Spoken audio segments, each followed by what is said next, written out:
Hey, honey, I heard David Byrne's gonna be fucking weird down at the Victoria next week. You wanna go?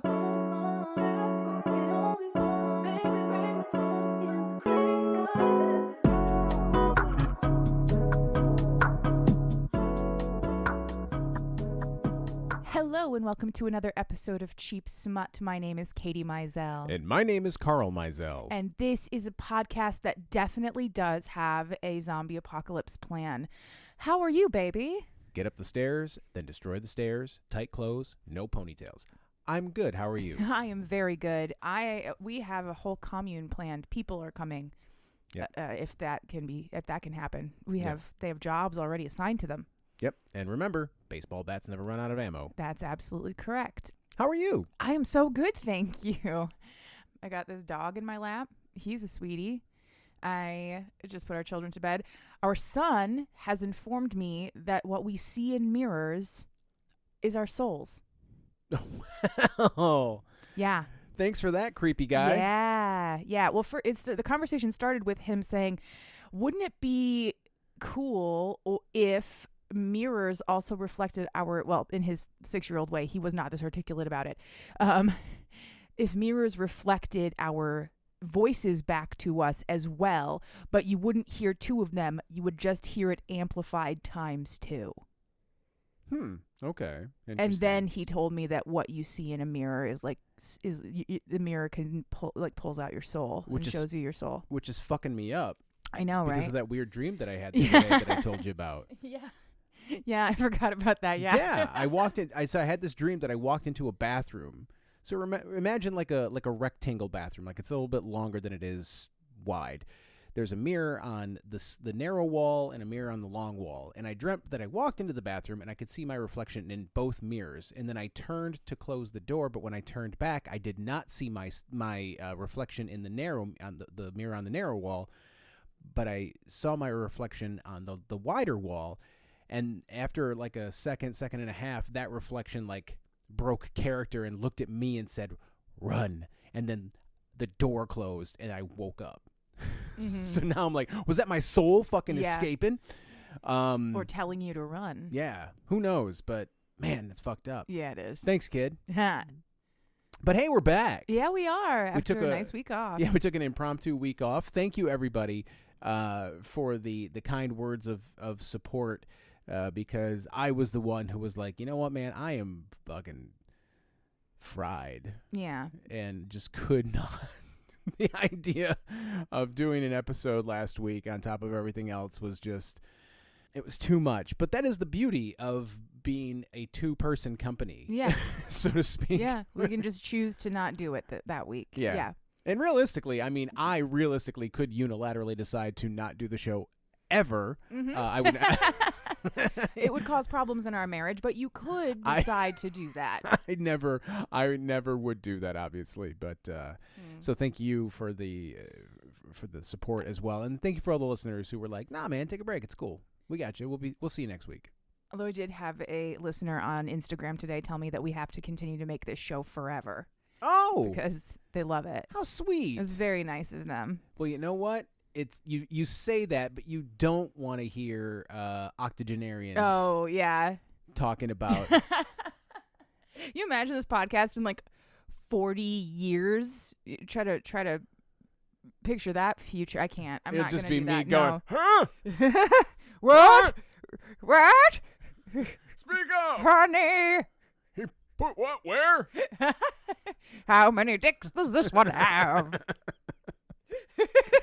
Back in our day, monsters only had one dick. What day was that again? Yeah. It was a weird dick, but it was one. Same theme song. Nothing's changed. Mackay Beats. Well, that was a fun trip to the trip to the future. So Instagram listener, we'll do it for as long as we can. But in the interim, what do we have this week? It's funny that we made that joke because this week we're going into we're doing Cocoon. Future. Oh, we're going to the future. The future. This week I read Lust for Tomorrow by Dana Sweeney. So So good. So Dana actually reached out to us on Threads. I put out a call. I was just like, hey, I always need recommendations. And she had the balls to recommend her own book. And I greatly appreciate her for it. Shoot your fucking shot. Fuck yeah. Because this book was amazing. And I'm so glad that she put it on my radar. So this book is available for $3.99 or through Kindle Unlimited or as a Kindle paperback for $12.99. So you can always buy these books in print through Kindle. Or comically large parchment roll. It's a really weird choice she made. Oh my God. One of one. That would be really funny. She just wrote it all out You got on one really big parchment roll.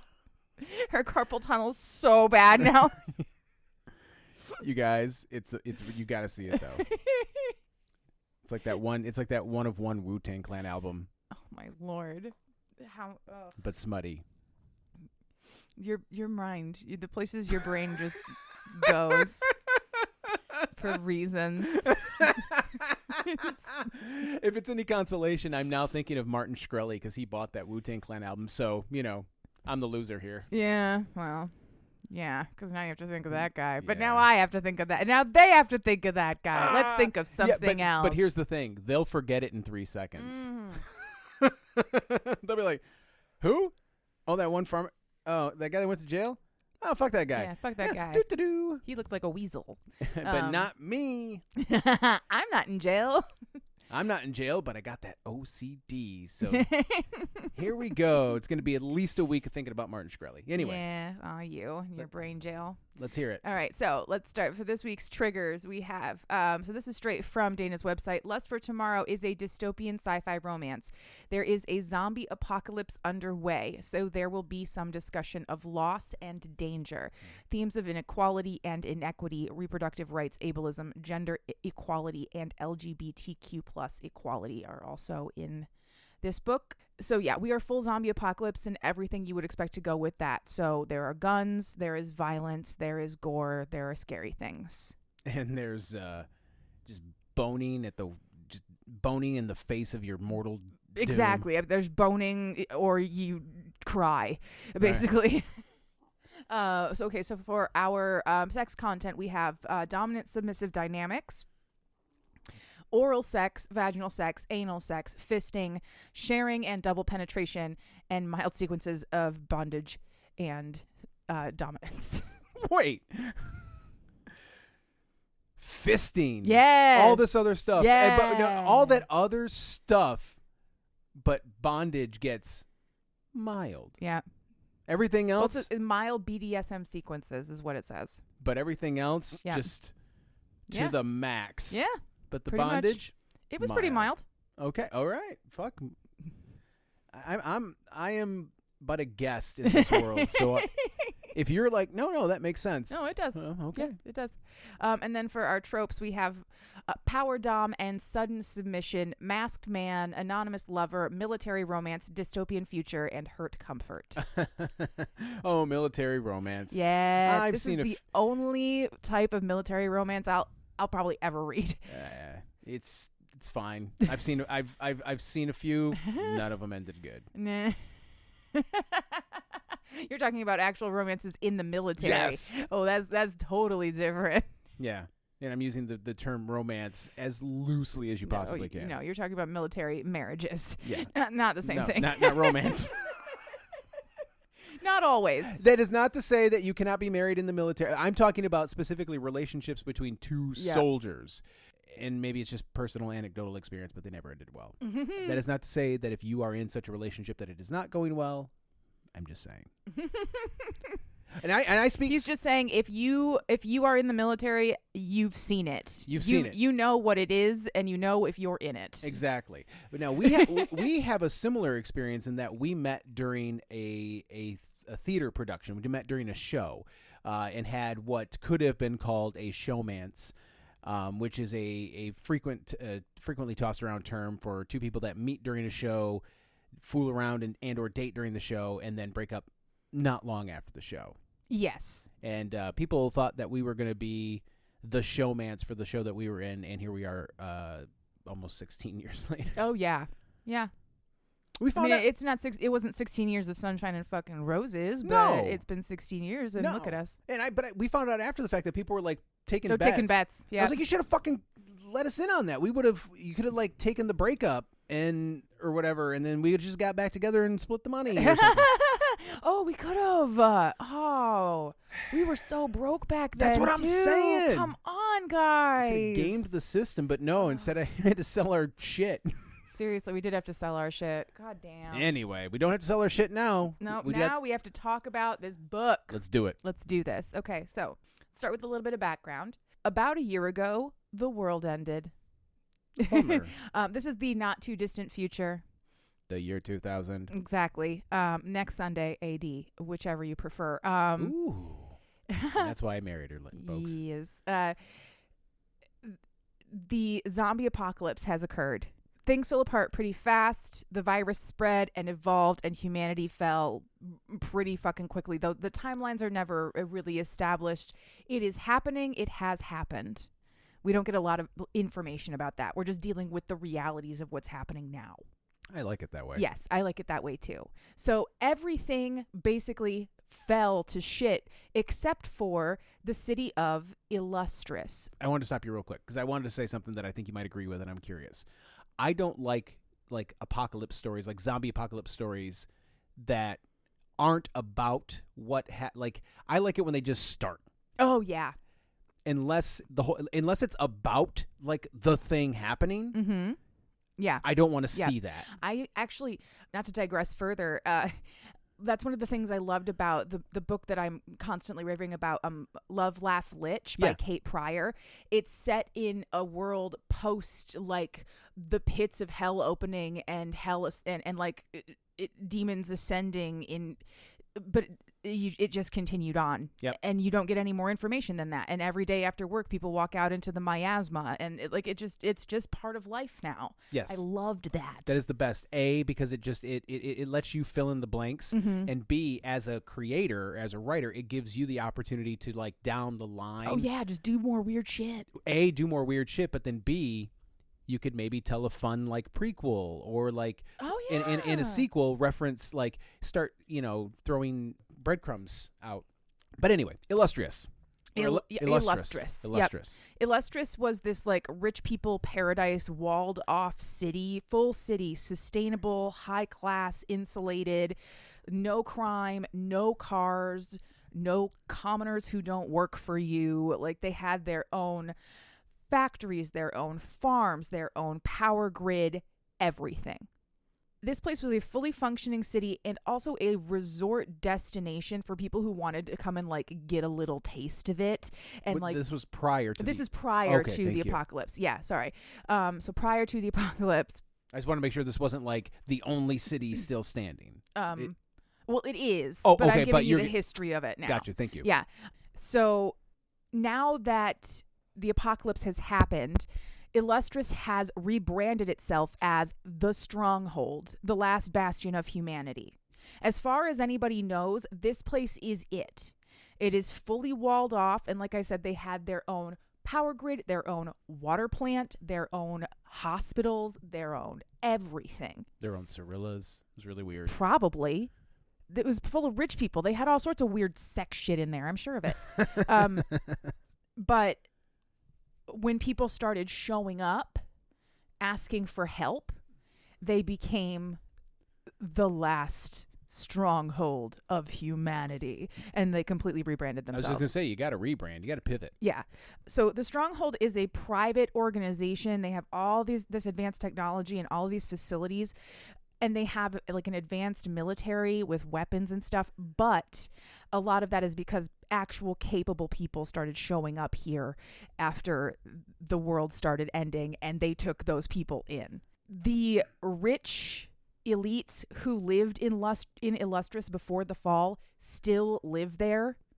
Now they just live a slightly less posh life than they used to, but they don't have to provide anything to society. If you show up at their gates, you have to submit to like you have to ask for asylum, and then you have to submit to a bunch of like tests and assessments, and then be assigned into, most likely, unless you have some other special skill, their military. Okay. You become a soldier, a grunt. The military receives training, housing, food, clean water, days off, safety. The feeling of this book from like beginning to end is, this is what we are doing because it is all we have. Okay. We put up with everything because otherwise we have nothing. That sounds like the military. It is the military. Exactly. Yes. There are other groups of survivors out there. There's a group called Archangels, who are like a religious colony. And then there's groups called Devil Runners, who are your traditional post-apocalyptic bad guys, raiding and pillaging and being awful. And then there are small groups just trying to survive. But basically, if you're outside the wall, eventually you're going to die. Yeah, makes sense. The story takes place inside of Stronghold, and it is a single POV story from the perspective of our FMC, whose name is Nina.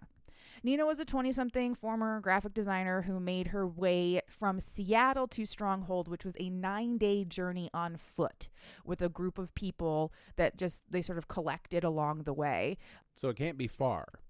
It's probably still somewhere like maybe Colorado. Do we know? No, they never really say. I kind of imagined somewhere in Northern California. Yeah, it depends on which way you're going. Yeah. Like I said, they couldn't have gone 9 days on foot. 9 days on foot. Yeah. From Seattle. Yeah. In any direction could get you to, I thought it was California. Yeah. Maybe. I mean, at best, if you're traveling 10 miles a day, you might get 40. Yeah, I don't know. Or if you're 10. Anyway. I'm doing the math wrong, but point is, you're not getting far. No, absolutely not. So Nina submitted to all the evaluations and exams and whatever she needed to do to get inside of this place, and she is now a dedicated soldier who is only interested in and focused on her own survival. So this is sort of how the military works. You are assigned to a squad. That squad consists of 4 soldiers, 1 squad leader, and 3 other officers or 3 other soldiers. They patrol on an alternating schedule of 2 days on, 1 day in reserve, 1 day off. Nina's unit is squad leader Monica. Monica is also Nina's best friend. And then officers Davy, Manny, and Nina. They are this tight little family unit. For cohesion, the squads never change. They have a very tight bond throughout the book. Dana weaves her relationship, Nina's relationship to her other squad members in really well. Mm-hmm. But I don't focus on them in this because it's not, relevant to the story that I'm telling. But it's really, really sweet that they have this really tight little family and they care very deeply for each other.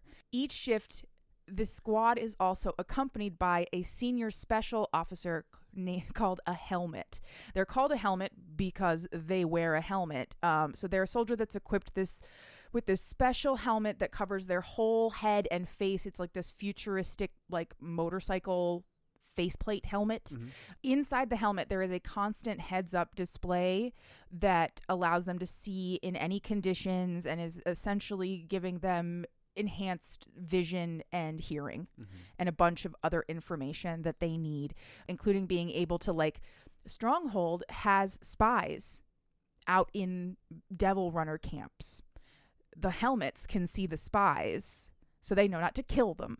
They have a lot of important information that they have in that feed. Okay. Every soldier starts in the helmet track, but most of them end up washing out because keeping control of a situation and fighting while you have that heads-up display is hard. Yeah. They do that thing where they put their hand in a box. Yeah. Oh, yeah, that Bene Gesserit pain test thing. Yeah. No. That would be funny, though. They put their head in a box. Their whole head. A box full of bees. Not the bees! Bees. Okay, so most helmets are just people. They interact like normal with everybody else in the barracks. But there are some who always wear their helmet while they are on duty. Mm-hmm. They separate themselves from everyone. They, generally speaking, don't interact with people, and the soldiers kind of hate them. They call them helmet heads, and they usually have some kind of stupid nickname for them. So, like, at the start of this book, Nina is bemoaning the fact that they have been on an extended rotation with a helmet named Cooper, but they call her Creeper because she is particularly quiet, but it always feels like she's watching you. I would do that too. I would look like, motherfucker, you are the helmet head in this story.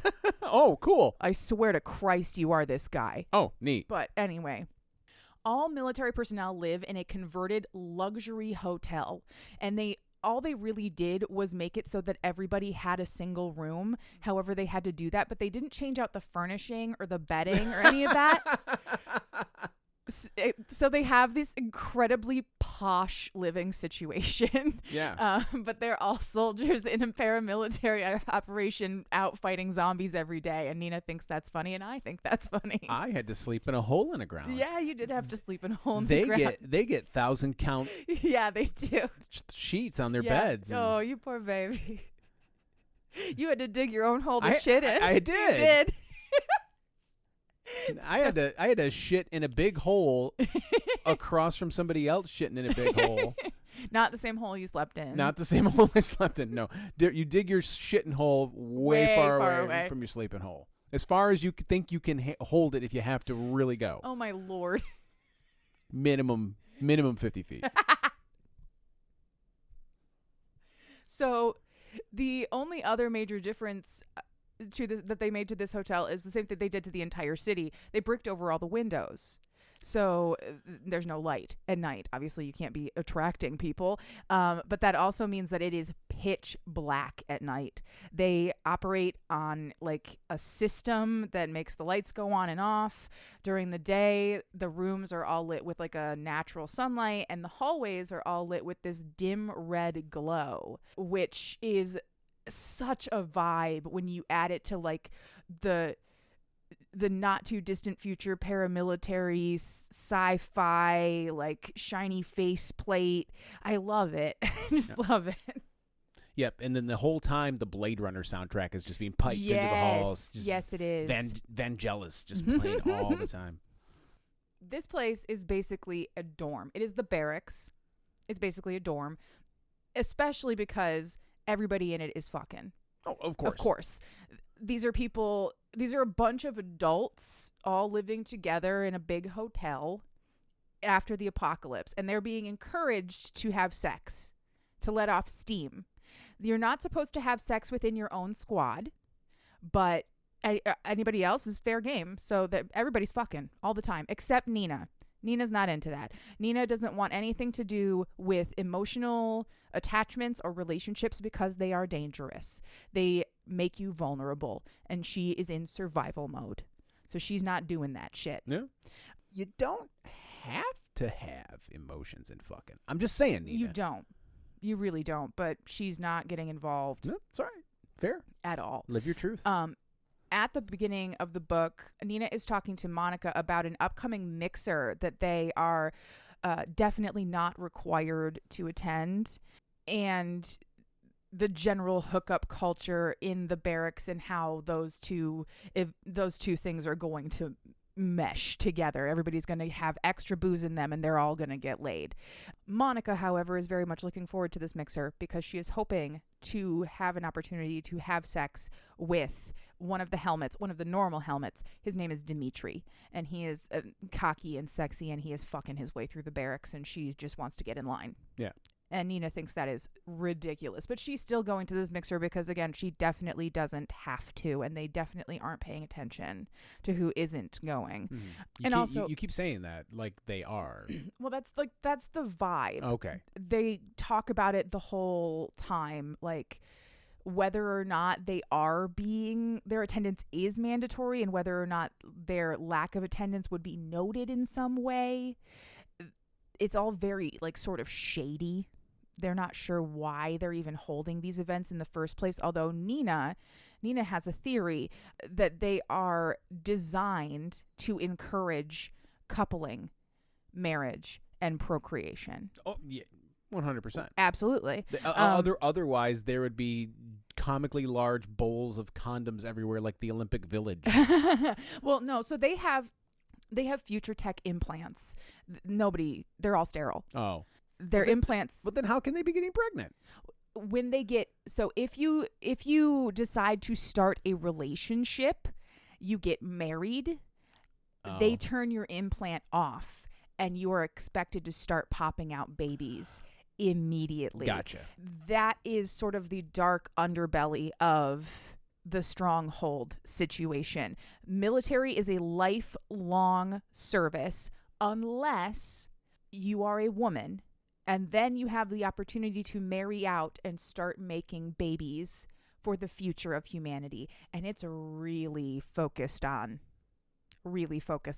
like in their culture inside of the stronghold. And in the book itself, a lot of this book is Nina struggling with the realities of that and what it means for her as a woman in this society. And let me tell you, that metaphor wasn't at all hitting home. Not even a little. Nope, not at all. So she goes to this mixer. She has fun. She even dances with Dimitri, which gets her really hot and bothered because it sort of like wakes up her body to like remembering that people exist and can touch her. But she doesn't do anything about that. She just goes back to her room at the end of the night and touches herself. But for the ease of her fantasy, she just puts a helmet back on him so that it's not him. That's not foreshadowing. No. At all. The next day, they find out that they are finally off of their endless rotation with Creeper, but they are being put with a new guy, a new helmet head that everybody calls Alpha. And the team is already making fun of his name because what in the fuck did he do to earn that stupid nickname? His real last name, we never learn, but everybody just calls him Alpha. And then they go out in the field with him, and he is like super cocky, very capable, very skilled. But the first time he talks through the team's open comm channel, Nina hears this smooth, posh British accent say, "You're about to see what a real man can do." Okay, is this the MMC? Yes. This does not sound like me. Yeah. Okay. We haven't gotten there yet. Okay, sir. good. I was like, I would never. We have not gotten there yet. Good. Just checking. We just introduced him. Just checking. So she hears this voice and her brain shuts the fuck down. Like she loses focus completely, and she only comes back when a zombie is right in her face, and she shoots it, and she comes back and she finishes the firefight and everything. She is fine, but is distracted for the rest of patrol. And then after dinner, like when the team is chatting, she can't bring herself to make fun of Alpha because that's why they call him that. He says cocky shit like that all the time. He says stuff like, "Stand back, I can handle this," and like whatever dumb shit constantly. He has a reason for it. We'll get to it. But she can't make fun of him. She's already obsessed with him. Alpha, as you have already guessed, will be our MMC. For much of the book, that is all we know about him. We are given his real name. His real first name is Tom. He is a helmet, and all the other helmets respect him, and beyond that, that's all we know. In her head, he'll be Alpha. For a while, at least. So over the next 2 days, they have Alpha as their helmet, and Nina is fucking a mess. She's an absolute mess. Like, she can't focus. She keeps zoning out, losing formation. She's going through panties. She is not responding like to direct comms.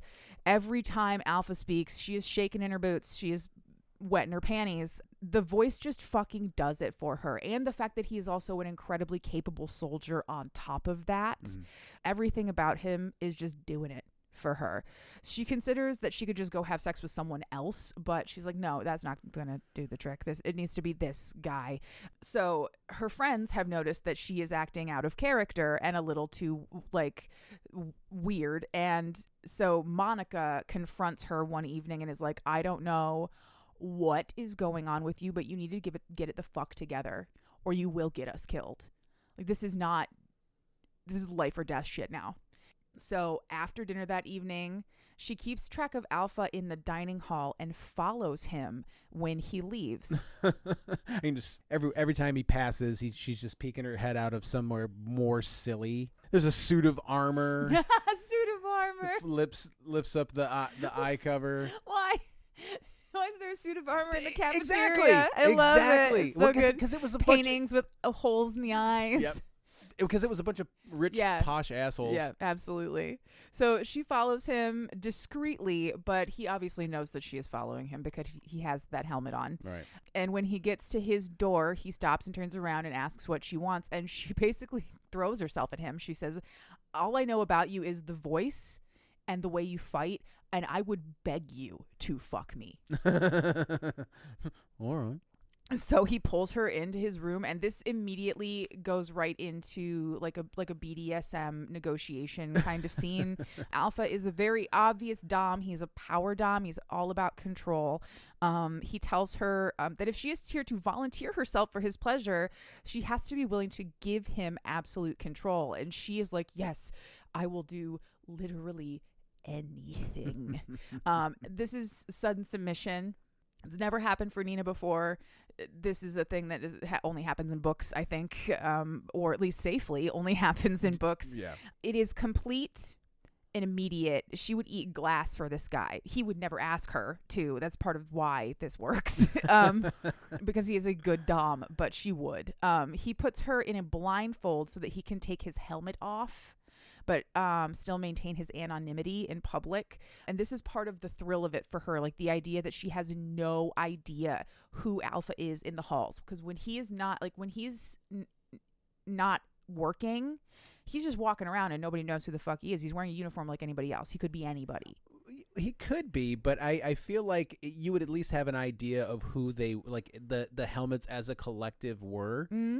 You know what I mean? Not really. I mean, when they're off duty, they're just all wearing like regular clothes. But that's what I'm saying. But like you see everybody else on duty, but then all of a sudden you see other people off duty with faces you don't recognize. So you could make an educated guess, like, you know what I mean? Like, I mean, I guess, but the military is big enough that they don't all cross paths all the time. They're out of rotation often enough that you wouldn't really know. See, I think I could figure it out. I mean, you might, but either way, they maintain a certain level of anonymity that nobody else has. Yes, got it. Yeah, he has her strip, kneel, and beg, just as she said that she would. She absolutely does, quite happily. He then fucks her, of course, but so there are rules with Alpha. There are always going to be rules. This one, she is not allowed to move. So he will give her 3 chances, and if she does move, he'll stop and send her on her way. Moving literally means trying to encourage her own pleasure in any way by gaming the angle, pushing back against him, like any changing of the position, any of it. Mm-hmm. She is not allowed to move at all.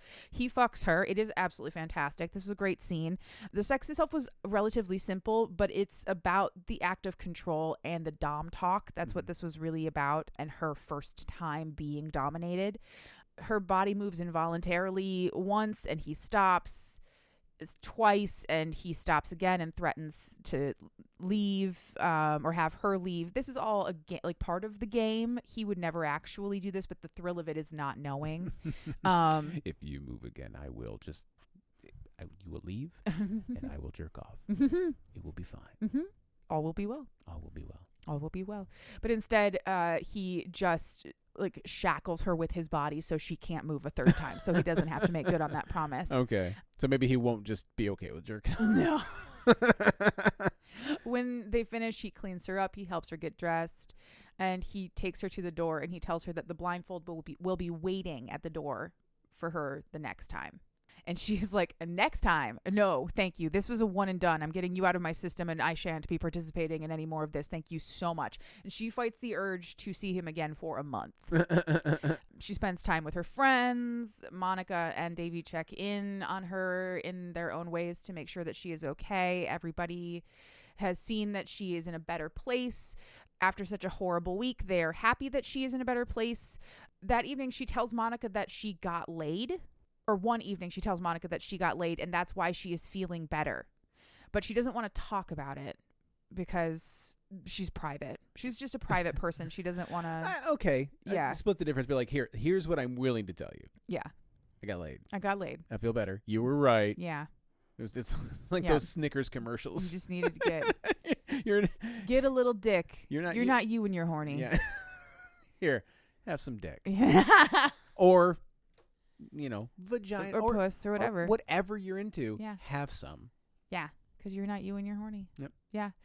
So over the course of that month, they go to the city and they walk around the public streets and they mingle with the elites of Illustrious. They have a few different sequences of hanging out and doing various things. I think she goes to the gym with Manny one time and goes to the city with Janice and Monica. Janice is another soldier they mention a couple of times. Anyway, so she keeps on working. Mercifully, she does not have another rotation with Alpha for a month. But what does end up happening is while they are on patrol with a different helmet, they come across a group of outsiders who are trespassing on Stronghold land. They're just coming to ask for help. But amongst these people is a woman named Kara, who Nina knew on her journey from Seattle to Stronghold. Kara was one of the people who begged asylum at the gates. Mm-hmm. And when she didn't see her again after that, she assumed Kara had died of her injuries.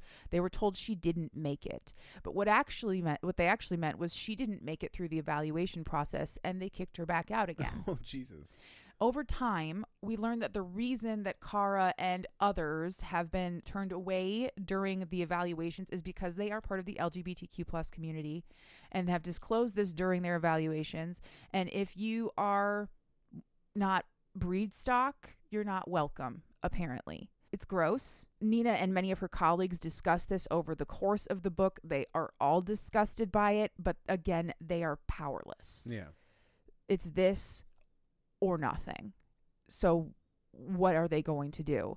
People are loyal to this place because it exists. It's like they can't even try to force a rebellion. Did nobody notice? No. That's so. I mean, I gotta believe that in a future like that where there's so much shit going on, the idea that hey, have you ever noticed that there's no dudes fucking other dudes? Yeah. No women fucking women. I would imagine there's a lot more pressing matters to tend to. Yeah. I mean, on the one hand, you've got the blindness of privilege. Yeah.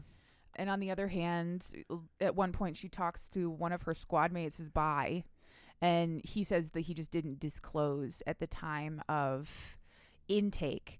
So I would have to imagine there may be a few other people who just simply didn't disclose, who are I would hope, in Stronghold. But yeah, what are you going to do? The elites, they're going to be gross. Elite's going to elite. They're going to be gross every single time. Eventually, they do have to go back out into the field with Alpha again, which is exactly what Nina has been waiting for in a specific kind of way. She wants to prove to herself that she can work under his command without losing her shit now that he's fucked her.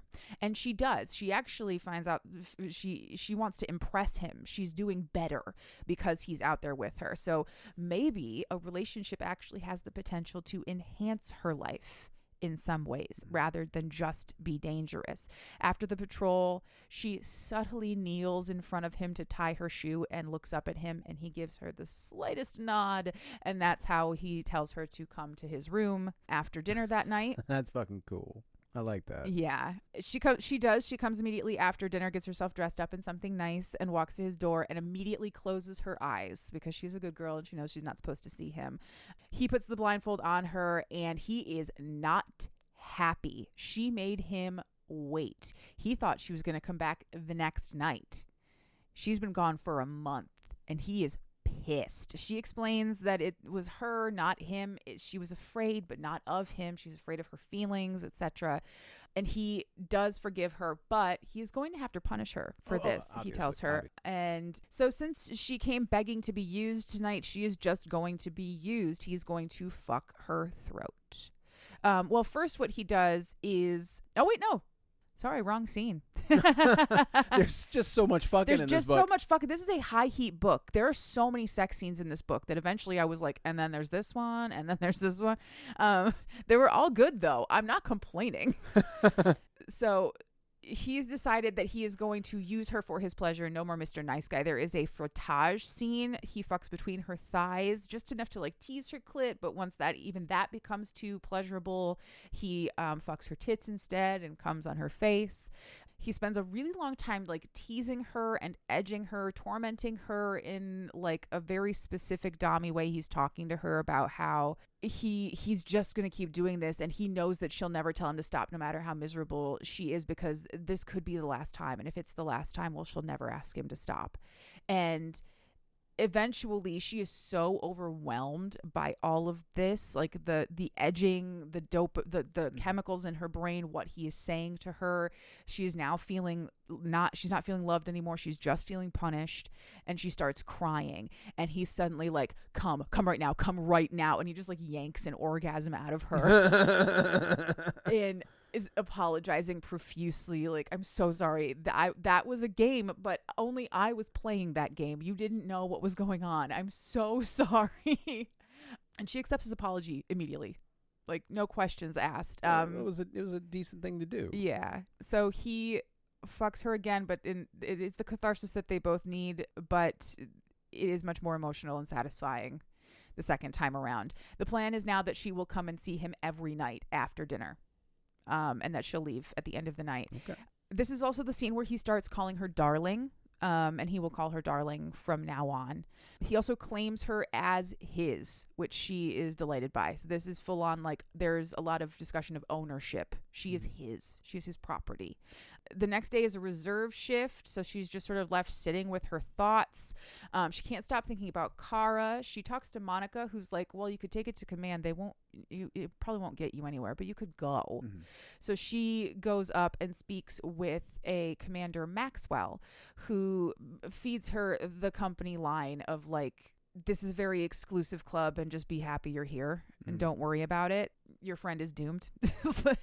Leave the thinking to us. Yeah, exactly. From that meeting, she runs to Alpha's door because it's time for her standing dick appointment now, but she didn't eat. So, she's about to. Yeah. That night, he coaches her through some important nonverbal stopping cues, and then he fucks her throat. This is the throat fucking scene. Oh. And there is a description in this scene of how strange it is for cum to simply bypass the swallowing process entirely. I was fucking shook to my core. I was like, what? Literally. Holy. Literally, like, right down her throat. Through the esophagus. Pachoo! Whoa. But after that scene is over, she is actually shaking. Like, she's having the emotional come down, and also she hasn't eaten anything. Yeah. And she tells him why. So she went to go see Maxwell, and they have a conversation about Kara and her feelings about that. And this is where we learn a little more about Alpha as a person. He has a very analytical, logical mind. He recognizes the brutal realities of where they are right now. Oh, okay, now I'm starting to... Okay. He recognizes that there will be unacceptable losses, and that he cares deeply about the people that are inside of this place, including her, but he can't help the people outside. And then he just begs her to eat something and to not do this again. If she needs to eat, just eat first. He'll be fine with that. Okay, now the similarities are coming out. Yeah, okay. yeah. Look, the next time, before I violently fuck your face and just practically deposit my semen right in your tum-tum, grab a Luna bar. Oh my Lord. Or something, okay? Like, look, I can wait. I'll be patient.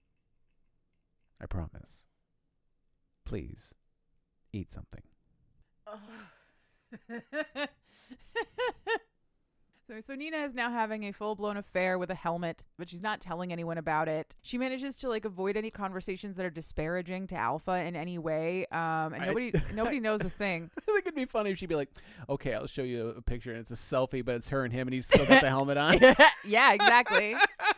And just a bunch of like, imagine they have one of those digital picture frames like we got, and it's just them in different places, but he's always got the helmet on but a Hawaiian shirt. So in my head, this whole book, whether he had the helmet on or not, he was Zero. Oh, okay. From Borderlands. Borderlands. Yeah. So imagine just Zero. Yeah. No, all those pictures. Zero, but with a pretty girl with short black hair, just like. But Zero had that he could do like emoji or like symbols on his face, yes, he could. Oh, and I loved that because he could do the little heart. Yeah, he was so cute. Okay, so she is fully denying her own developing feelings for him. Anonymizing him is a very important part of this dynamic. It is the only reason she's even allowing herself to have this at all. Anytime she begins to feel a human connection to him, she has a panic attack and shuts down and leaves. Now that's where I relate to her. Yeah, right. Am I feeling something for a person? Run! No, thank you. Goodbye. Run, Lillian. Feelings? No. Okay, so the next night they play a game called More Slow Pause, which is exactly what it sounds like. It's a power play game. It's a great scene. I really enjoyed this. Afterwards, something gets them sort of into this melancholy mood, and they start thinking about life before the apocalypse. And, they had families and parents, and they have to assume that they're all gone now. And like, what would they be doing on a normal, if they knew what day it was? Assume it's Wednesday. What would you be doing on a normal Wednesday night? Did the zombies eat the Gregorian calendar? Did they not know? They don't know. They don't know. Nobody cares. Their whole life is just 2 days on, 1 day reserve, 1 day off. All right. What day it is doesn't matter. I mean, I basically give. I'm like, hey, honey, what's today? Chess day. Why? Why do you ask? Because I don't know the date. I haven't known the date since 2020. I have no fucking clue what day it is right now. Unless it's one of my children's birthdays, I do not know what day it is. Yeah, I just go by what split day it is. We all keep track of time differently. Yeah, is what I'm saying. I'm a creaster. I only acknowledge time on my children's birthdays. 2 dates. 2 dates. It's the only ones that matter. You remember mine by accident because it's a week before yours. Yes, I do. So this scene leads to Alpha explaining how he is here as a British man at all. He was in Seattle for work, trying and failing to make actual relationships with his coworkers, but they blew him off as soon as they were done with whatever actual work they had to do. Alpha is a very lonely man. So he went hiking alone the day that the world ended. And he sort of lived alone in the woods and made his way here over time. All is going well for Nina and Alpha at this stage as far as Nina is concerned. But then she learns that one of her friends, Janine, has met a guy on the night shift and has married out. Okay. She's just gone. And Nina has a spiral because this scares the shit out of her. The marriage and babies thing, it's the literal only other option. It feels like a trap. To her, love is a trap. Then we have another and it pisses her off. That pisses her off very much. So let's see. There's another fantastic sex scene. After that scene, she and Alpha talk about marriage and kids, not as for themselves, but as a concept. How complicated it used to be. The idea of having kids, you had to consider your work life, your home life, your social life, your obligations, and all this other shit, and money. And now it's just whether or not you want to. Yeah. And having to deconstruct the realities of that, or having to deconstruct your idea of family from the old capitalism way to the new survivalist way. It was a very interesting conversation. I really enjoyed it, and it was deep. There was a lot of really deep shit in this book that I liked a lot. Out on patrol the next day with Dimitri as their helmet, they run into a group of devil runners and engage. As their rules require, they have to talk to them and tell them to leave first. But devil runners are the bad guys, and so they engage in some horrible mockery and gross single entendre about any of the women that they can see. And eventually they throw smoke bombs, and Dimitri has to be their eyes to shoot at them until they go away. They make it out of this unscathed, Back at the barracks, they learn that this was a coordinated attack on all squads out in the field. One unit that got hit the hardest lost all of their members, including their helmet. And Nina is freaking out, going, "What helmet?" And everybody's looking at her like, "That's a weird question. Why do you care? Why do you give a fuck about the officer?" Not because I'm fucking one of them. It certainly isn't that. Yeah. Not at all. But it was Cooper. Okay. So much to her guilty relief. She went, "Oh, thank God." I mean. Oh, yeah. I mean, actually, everybody else is just like, "Oh, okay. We didn't like her." No. So. Who are the Devil Runners?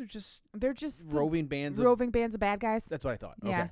That night, when she goes to Alpha, he's very subdued, and she assumes it's because Cooper died and she was maybe his friend.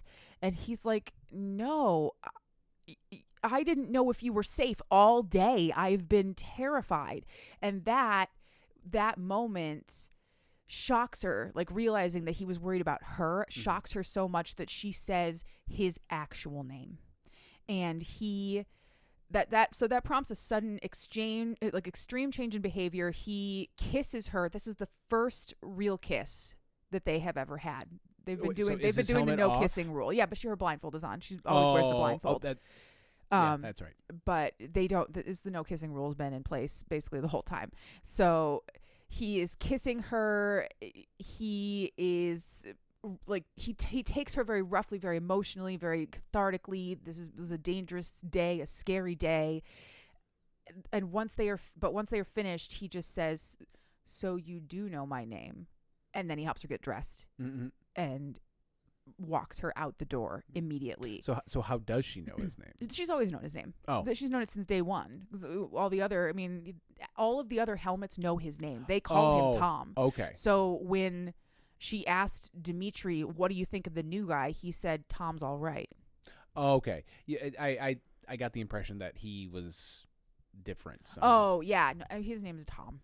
Gotcha. Which apparently Dana did on purpose. She wanted his name to be bland. Okay. So I like that. It's just Tom. After he kicks her out, asks her to leave, right, she realizes that she has hurt him by throwing his name out, by telling him that she has known his name this entire time, but she has never used it. She's been anonymizing him on purpose. And he calls her darling to her face. Like, she realizes that she has not been treating him well. And she feels really bad about that. The next chapter is called The Journey, and that's exactly what it is. It's a whole huge internal emotional journey that she goes on over the course of the day, thinking about Tom and her feelings about the world that they live in now, and what love means now, and what marriage means now, and how many options she has and how limited she feels. She spends some time with Monica. They go to this really beautiful scene. They have a big wall where they just project loved ones. Like, if you manage to get your cell phone inside and you could pull something off the SD card, we'll project it on the wall. And nobody knows who these people are, and whether or not their loved ones are even still here, if they've already been lost in the conflict or not. These people will always be remembered. That was a very beautiful scene, Dana. That was very beautiful. You did a good job. Thank you for that. That night, she goes to his door and apologizes. He tries to stop her, but she does a full, like, pour your heart out apology. She says that she felt like she was being forced in this oppressive place, etc., etc. Eventually, they stop having that conversation in favor of a truly fantastic anal scene. It's big emotions, anal. That's how it works at the end of the world. Wow. Yep. Whiplash. Yeah. Trust me, I feel it too. I'm just making that shorter. Tonal shift. It's a lot bigger when you read it, even, I think. But anyway, so it starts with Alpha immobilizing Nina with her own clothing, and then it ends with her coming so hard that she just sort of shifts into another dimension a little bit. Good for you, girl. Been there. And afterwards they snuggle, and she is forced to admit that, well, she is really well and truly his now. Like, she's at least broken down the barrier of that. They start the next day with a mandatory meeting with Commander Maxwell, who announces that they are changing the rules of engagement. They no longer need to approach Devil Runners and offer them an exit. They can just engage. Oh, great. Yeah. After this meeting, Maxwell asks Nina's entire unit plus a few others to come upstairs to command for a meeting. She waits in reception with the others as they go and have individual meetings with Maxwell.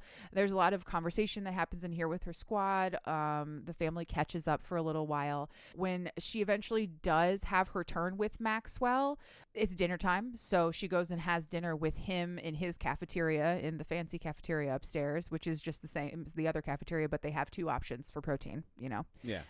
What he wanted to ask her about was about Cooper, the helmet, because the squad spent such a long time in rotation with her, and she's like, nobody knew her. I didn't know her. She never took the fucking helmet off. Yeah. But she does express concern that Cooper isn't actually dead, because the Devil Runners were obviously being gross. If she was taken as a hostage, they could be abusing her or others. And if that is the case, shouldn't they be attempting to rescue people? And again, he feeds her the company line of like, back in my day when I was a soldier, I thought I could change the world too, but you have to just listen to command, et cetera, et cetera. Yeah. And he dismisses her. This meeting, she sort of feels like it's more of a test than a dismissal. So she tells him she's not going to go off half-cocked and do anything stupid. And then he dismisses her. But she felt like it was that there was something deeper happening in that conversation that she just couldn't figure out. She goes to Tom before they get started. She tells him about how bad she was thrown off when he first arrived, when she first heard him talk. She never should have done that. You don't tell men with egos like alphas that you almost died because you were so horny for them. You don't tell them that, because he floats on cloud fucking 15 with that information for the rest of his life. I'm sure you almost died. Not having my dick was a matter of life and death. You can tell me. I can handle that responsibly. I'm sure you can. Yeah. You can tell me. Yeah, I am sure you can. But those guys, you can't tell them that. But me, you can trust. Absolutely, yeah. Because my reaction would be, "Aw, that's so nice, honey. Come here. Tell my wife what you just said." Oh my Isn't God, that so nice? Oh my Lord. So in this situation, there are multiple people who just die for, like, they're just lining up, or is there not? is it? Wait, maybe I am more like Tom than I thought. Yeah, baby. No. So back to the book. Yeah. So they play another game of more slow pause, which ultimately culminates in a fisting scene, which came out of nowhere for me. You can't. The fisting and coming out of nowhere are antithetical. Yeah. Anyway, so after they're done, they snuggle up and they have some more chat. And she asks about the origins of Alpha. Like, why is he like this? Again, can relate. Yeah. And he says when he was a kid, his dad told him that when he was afraid, he could imagine being someone who wasn't. And when he was a kid, it was King Peter from Narnia. And now that he is grown up and he has sort of developed... He also developed a Dom persona. He was in we don't get to that till later, but he was part of the BDSM community before the fall of humanity. So he's not a miracle Dom. He knows what he's doing. He's not a Mary Sue Dom. Yeah, he's not a Mary Sue Dom who just like suddenly perfectly knows how to do all of this. But so Alpha is who developed as an adult who needed confidence, and also as a dominant who needed a sort of detached persona. That's who Alpha is. It was a really interesting sort of idea that he could, like, he developed an entire personality that was just separate from who he was expected to be during the day, and who he needed to be when he needed to be brave, which was great. I like it. this is the first night that he hints at just losing the blindfold. And this is also the first night he asks her to stay.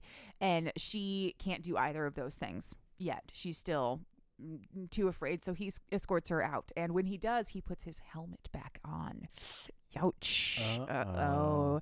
Backslide. She goes back to her room for the night. And the next thing she really remembers is waking up in quarantine. She eventually learns that she has been unconscious for 3 days, which is a good thing because they don't have anesthetic anymore. And she would have been in a lot of pain during the cleanup if she had been awake. The cleanup? The cleanup, yeah. She got pretty injured. So she's mostly okay. Protocol is that she has to stay in quarantine for 30 days just to make sure she doesn't turn. But she didn't really get infected or anything. But what?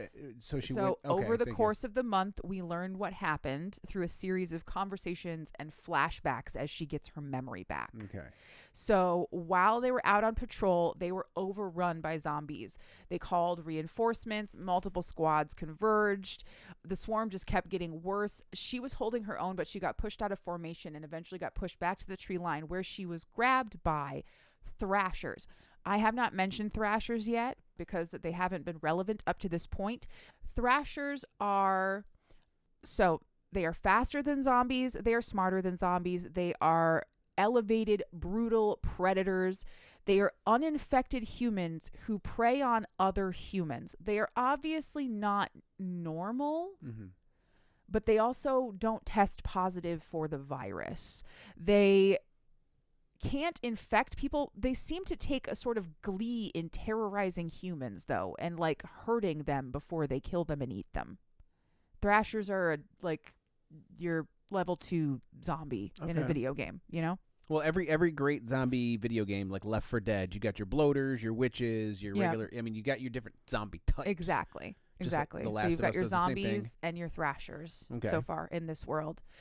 So once a week, she is permitted a visit from Monica as her squad leader, assuming that she is available. The first week, she's not.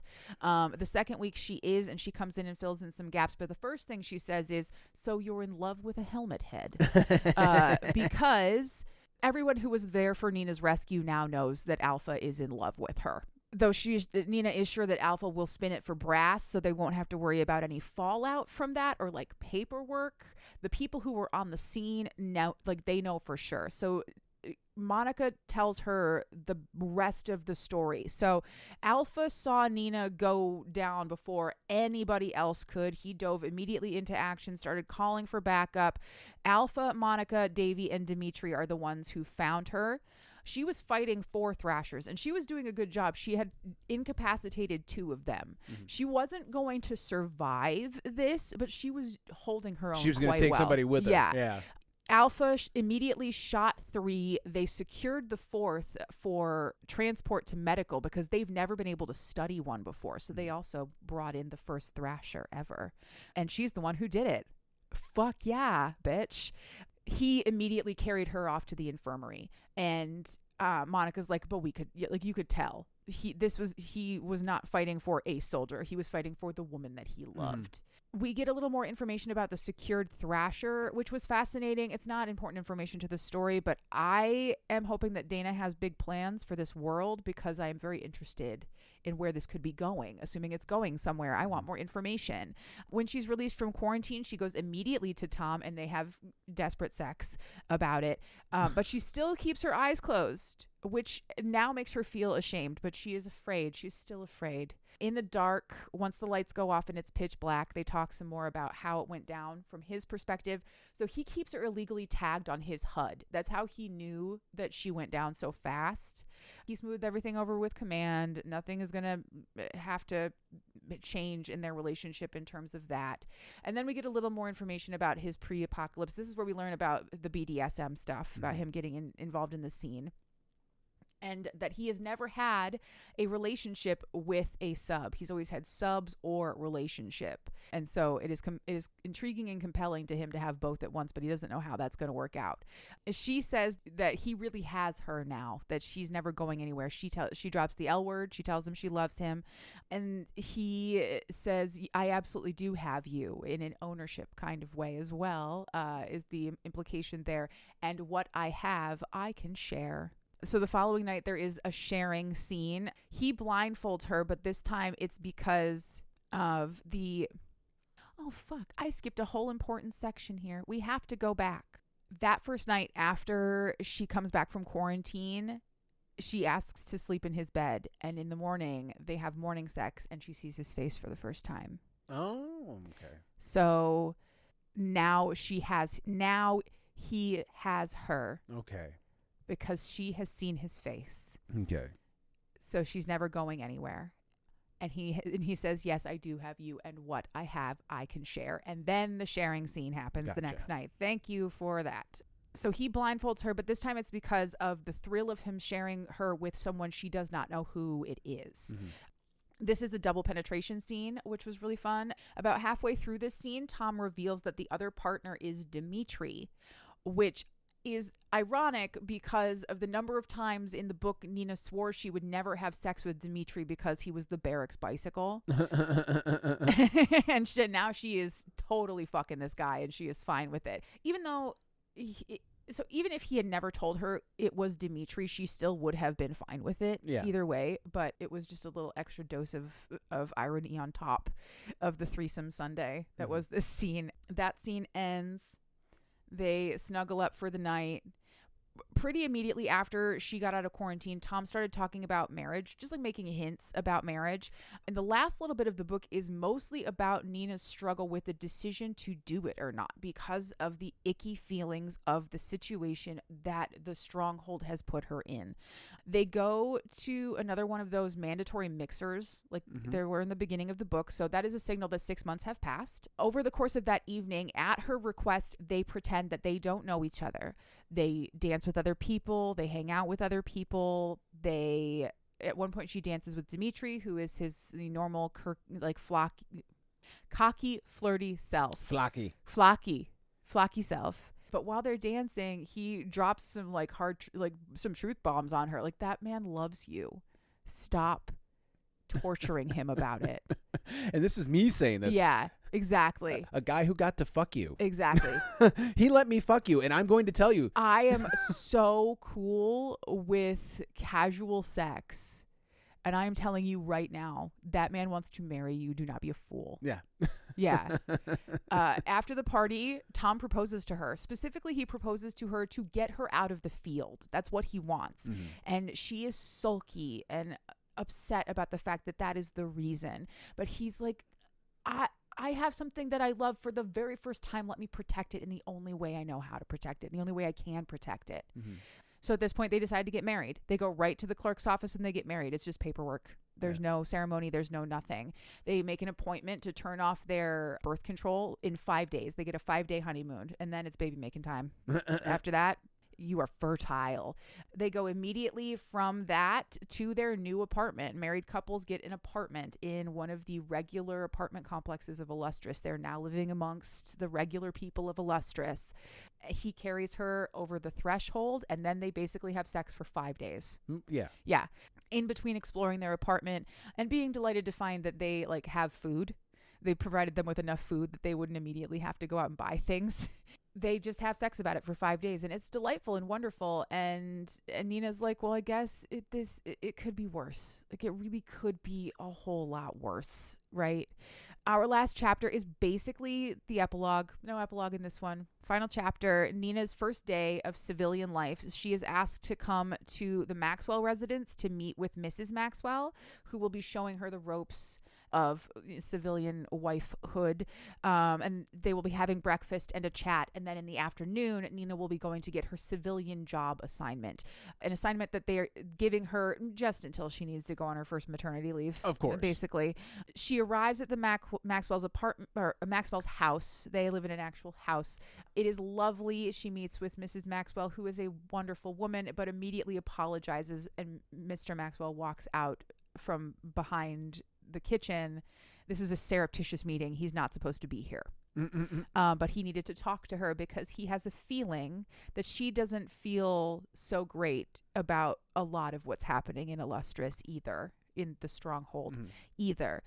He says he fell into this position in the Stronghold because he was retired Navy living in Illustrious as a machinist, and he was needed when the world ended. But he knows that he is not respected by the wealthy elites who are in charge of this place. But now things are stabilizing in all of the right ways, and they are also destabilizing in a lot of the right ways. And he feels that they have a window of opportunity to make some changes if she would like to be involved in that. And if she would like to be in his long-term super secret club to hopefully affect and change the future of the Stronghold, all she has to do is accept the position in the archive at her jobs appointment this afternoon. And she leaves thinking, well, Tom's going to be really pissed that I'm getting involved in all of this, but I'll smooth it over. It'll be fine. Whatever. I'll let him fuck my face. It'll be fine. And that's the end of Lust for Tomorrow. Wow. Yes. It was a fucking ride. I know. And that last bit there had like big Marvel Cinematic Universe post-credit scene energy. Yes, it really did. I love that. Like, you know, like the first time Samuel L. Jackson shows up at Tony Stark's house or whatever, like exactly. That's the vibe. Yep. I'm here to talk to you about the Avengers Initiative. Yeah. That was really fucking good. Yes. That was a lot of fun. It was. I loved that book so much. So it's basically this, at least to me, it's a long extended metaphor about what it means to choose motherhood in capitalism, you know, and how limiting your options are as a woman when it comes to like marriage. And it was a whole big thing. I loved it. I loved it so much. It helps that I know that Dana wrote this after a pregnancy. So like a lot of those feelings are in this book. And I feel very strongly about it because I had a lot of the same feelings. So it's important to me, and I liked it. It was very touching. And also super fucking horny, but very touching. I was going to say, but it also had face fucking. Oh, well, yeah. But it also had so much crazy sex in it. Yeah. But that was, I mean, we had fisting, anal, fist fucking, or face fucking, tit fucking. I mean, just so much. Yep. Double penetration. Double penetration. Most of those things I'm into, but what are you into? Bro, that's such a hard fucking question. I know. Oh, I don't know. I don't know the answer. Do you want me to go first? Yeah. All right.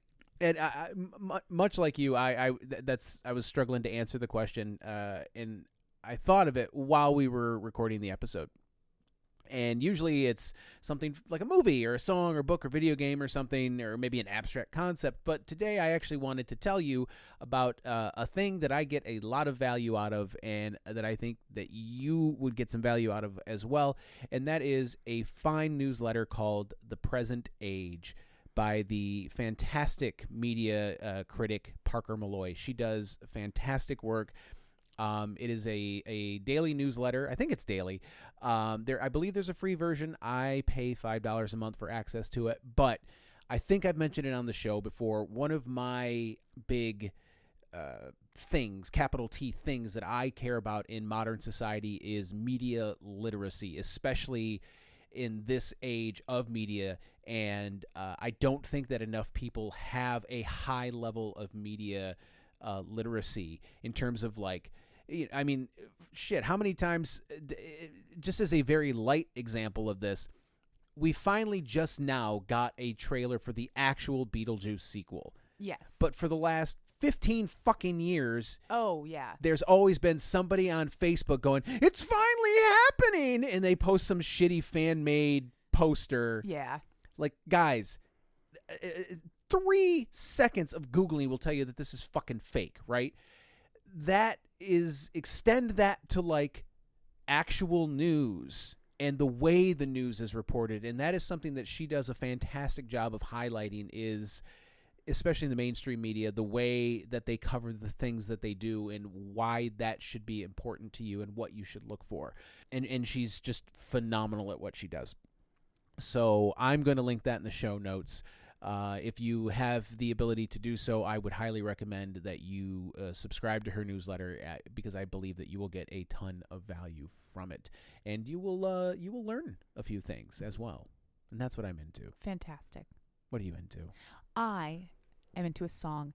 I am into the song Unsweetened Lemonade by Amelie Ferren.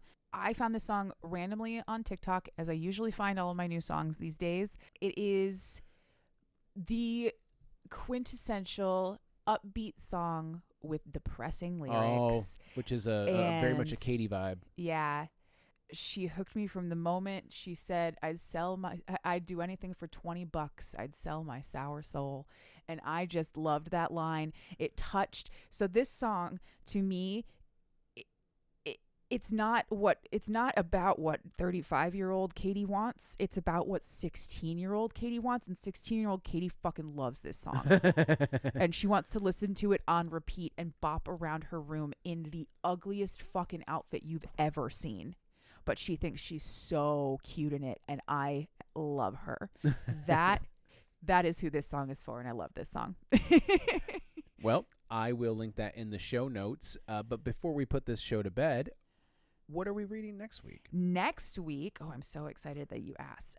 So now that we are on this new format, we took a week off, so we are on a new format where I have had this book in the bank for a week, so I have already started reading the next book. And I'm almost done with it at this point. We are reading Mixing Up Mayhem by Heather Nix. And like I said, I'm almost done with it. It is super, super adorable. I can't wait to tell you guys this story.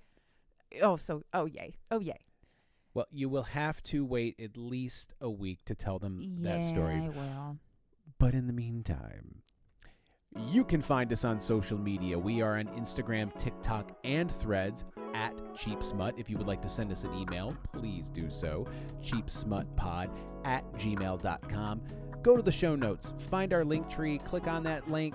The top link will be a link to this week's book. It is not an affiliate link. We do not get money for that. We do not get any kind of kickback on it. We're just trying to support the author.